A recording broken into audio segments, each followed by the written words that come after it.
রহমানির রহিম। প্রিয় সম্মানিত কিশোরগঞ্জ সদর উপজেলাবাসী, আসসালামু আলাইকুম। হিন্দু সম্প্রদায়কে আদাব ও অন্যান্য জাতি সম্প্রদায়কে জানাই নির্বাচনী শুভেচ্ছা। আসন্ন 8 মে 2024 রোজ বুধবার কিশোরগঞ্জ সদর উপজেলা পরিষদ নির্বাচন।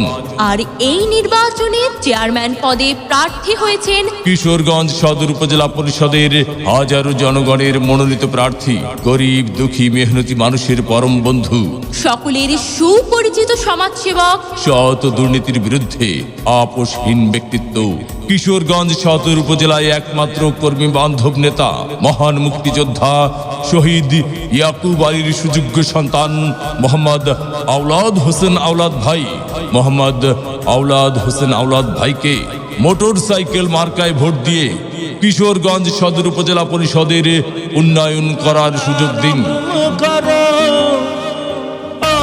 আওলাদ ভাইকে জয় করো, মোটরসাইকেল মার্কায় ভোটটা দিয়ে জনগণকে ঐক্য করো। আল্লাহু আল্লাহ, আল্লাহু